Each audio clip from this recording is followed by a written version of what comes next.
تو جب مذاہب میں اندھیرا ہو گیا، دلوں کے چراغ گل ہو گئے، باطنی علم دستیاب نہ ہونے کی بنا پر یا باطنی علم ناپید ہونے کی بنا پر جب اندھیرا ہو گیا، تو کوئی شاہراہ صحابہ پر نکلا، کوئی شاہراہ بریلوی پر نکلا، کوئی شاہراہ شیعت پر نکلا، کوئی شاہراہ اہل حدیث پر نکلا، نہ اس کی ہیڈ لائٹ آن، نہ اس کی ہیڈ لائٹ آن، نہ اس کی ہیڈ لائٹ آن، چل سب رہے ہیں، دکھائی کسی کو نہیں دے رہا کہ کہاں جا رہے ہیں۔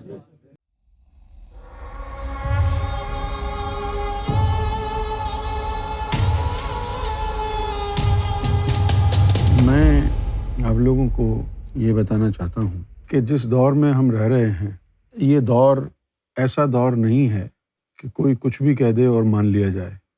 نمبر 2، یہ وہ دور ہے کہ جس میں جہالت کا اندھیرا بہت زیادہ پھیلا ہوا ہے۔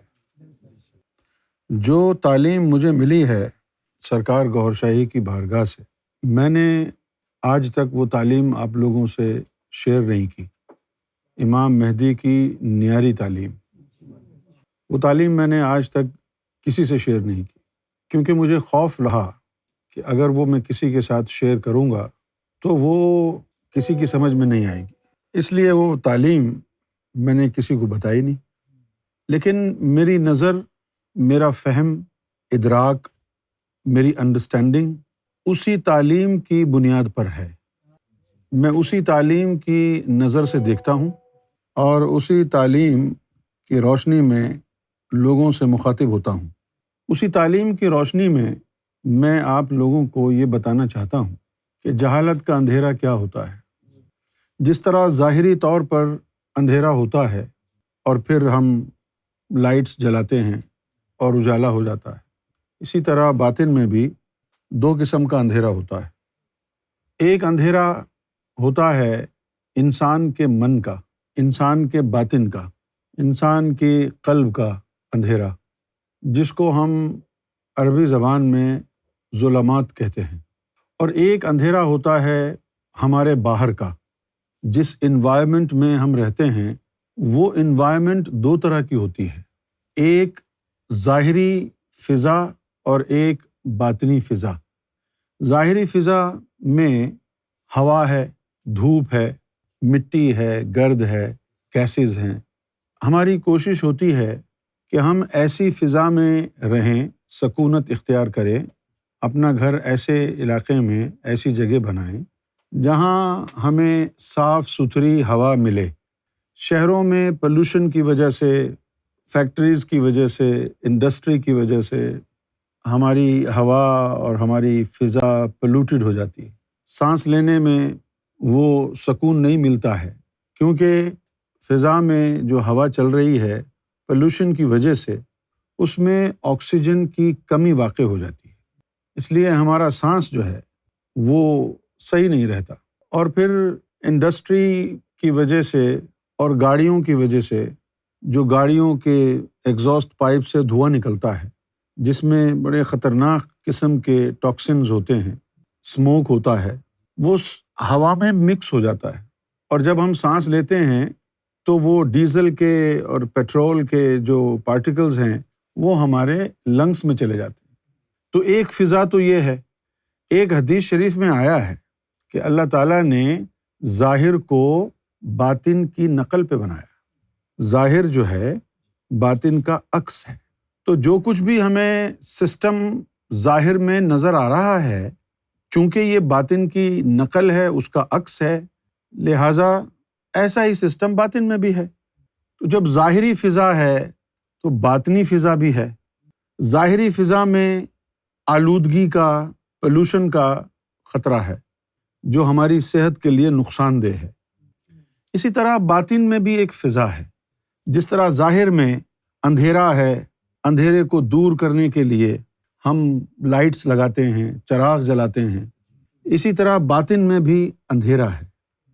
اب یہاں یہ جو لائٹیں لگی ہوئی ہیں، یہ تو بڑی عام ہے نا، آپ کو کم روشنی لگ رہی ہے، آپ 2-4 بلب اور خرید کر لگا دیں۔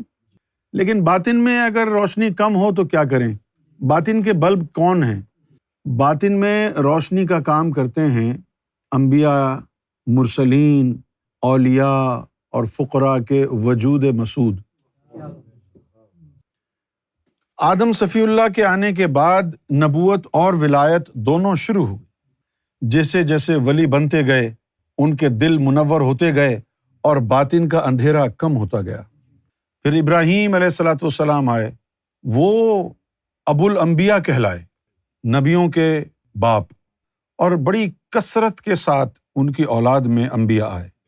تو باطن میں کثرت انبیاء کی وجہ سے، باطن میں ان کے وجود کے ہونے کی وجہ سے باطنی طور پر روشنی بہت تھی، اور باطنی فضا اللہ کے نور سے مزین تھی، معطر تھی۔ اور جب باطنی فضا روشن تھی اولیاء، انبیاء، مرسلین کے وجود سے، تو ایسے میں جب کوئی شخص مومن بنتا تھا تو مومن بننے کے بعد اس کی تھوڑی سی روشنی بھی اس کے ایمان کے لیے کافی ہوتی تھی کہ باطن میں چاروں طرف اولیاء، فقراء، انبیاء، مرسلین کے دلوں کے چراغ روشن ہیں، باطن میں ہر جگہ چراغاں ہیں، باطن میں ہر جگہ روشنی ہے۔ اور پھر وہ مثال کے خربوزے کو دیکھ کے خربوزہ رنگ پکڑتا ہے، چاروں طرف جب روشنی ہے تو ایسے ماحول میں نوزائیدہ قلب اور نوزائیدہ روح کو تقویت ملتی۔ اور جب ہم بات کرتے ہیں جزیرہ نما عرب کی اور ہم کہتے ہیں کہ وہاں جہالت تھی، تو کبھی 1400 سالوں میں ہماری قوم نے یہ جاننے کی کوشش نہیں کی کہ ہم اس کو دور جاہلیت کیوں کہہ رہے ہیں، جبکہ وہاں تو عرب کے بڑے بڑے فصیح اور بلیغ اور بڑا علم اور دانش رکھنے والے لوگ موجود تھے۔ اس کو دور جاہلیت کیوں کہا جا رہا ہے؟ کبھی آپ کے علماء نے آپ کو بتایا ہے؟ وہ جاہل دور کیسے ہو سکتا ہے جہاں پر اتنے بڑے بڑے شعراء ہوں، مشہور ہے؟ تو پھر وہ جہالت کا دور کیوں ہے؟ جہالت کا دور وہ اس لیے ہے کہ محمد رسول اللہ کے علاوہ کوئی پیغمبر اس سرزمین پر نہیں بھیجا گیا تھا۔ باطن میں اندھیرا ہی اندھیرا تھا، اس لیے اس کو جہالت کا دور کہا گیا۔ بھائی دیکھو، جم جب آپ جاتے ہیں تو وہاں سب ایکسرسائز کر رہے ہیں، تو آپ کا جی چاہتا ہے آپ بھی ایکسرسائز کریں۔ اسی طرح باطنی ماحول ہوتا ہے، اس باطنی ماحول میں اگر مکمل اندھیرا ہو، مکمل جہالت ہو، تو ایسے معاشرے میں پیدا ہونے والا ہر شخص سن بلوغت کو جب پہنچے گا تو اس کے قلب کو اپنے بیرون سے، باہر سے کوئی مدد نہیں ملے گی۔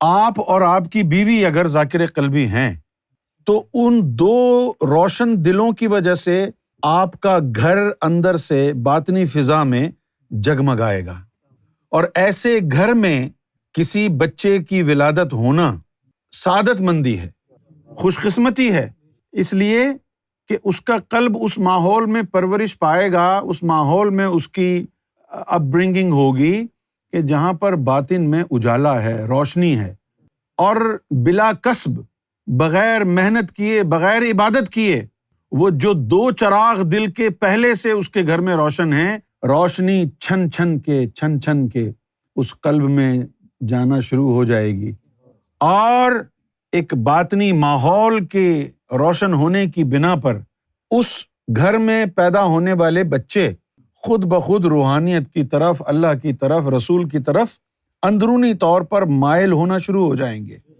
اور اگر گھر میں نمازیں، روزہ، حج، زکوٰۃ، پوجا پاٹ، سروس، یہ سب کچھ ہو، لیکن باطنی چراغ روشن نہ ہو، دل کتابیں نہیں پڑھتا، دل تو نور کا بھوکا ہے، اگر اس کے ماحول میں نور ہوتا ہے تو لپک کے اس نور کو وہ حاصل کر لیتا ہے، اور اگر نور نہ ہو، ظلمات ہی ظلمات ہوں، جہالت ہی جہالت ہو، اندھیرا ہی اندھیرا ہو، تو ایسا قلب ایسے ماحول میں شاید اس کا دم گھٹ جائے۔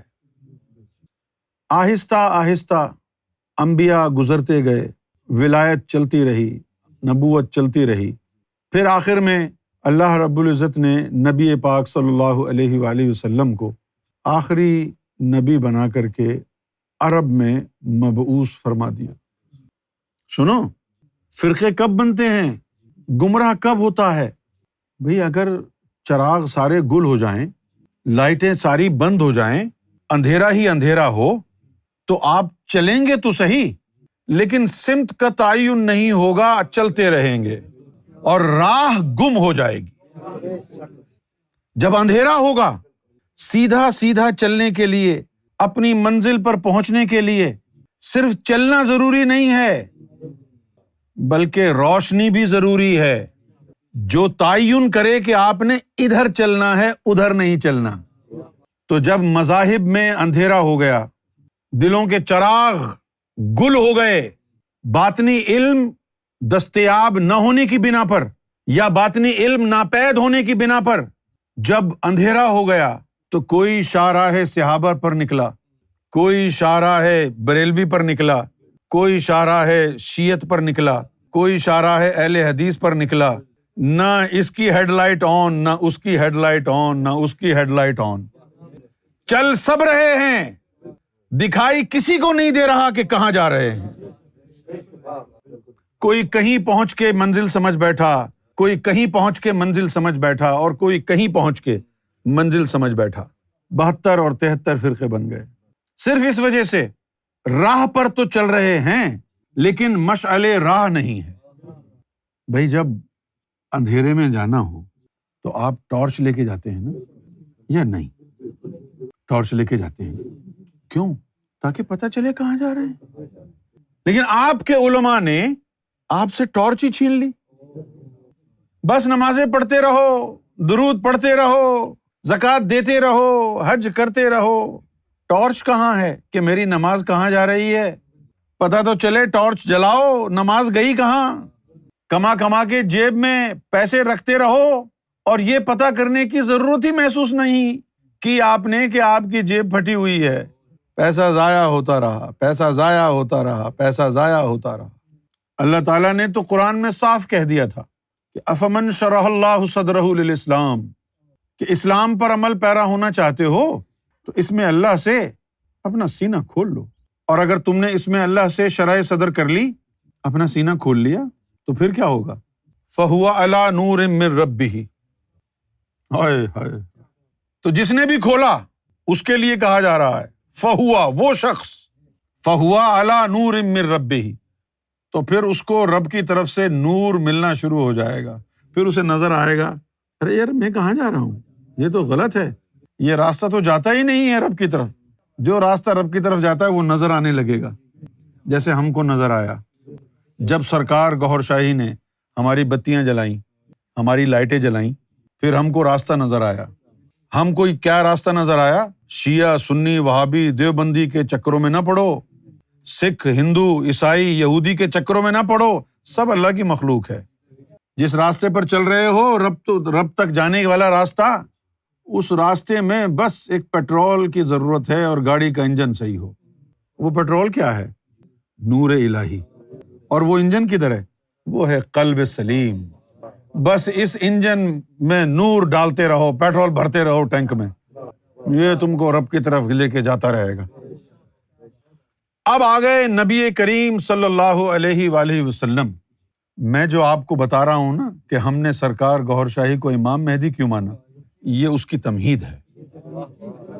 اب آ گئے آخری پیغمبر نبی پاک صلی اللہ علیہ وآلہ وسلم، اور آپ کو اللہ نے کیا کہا؟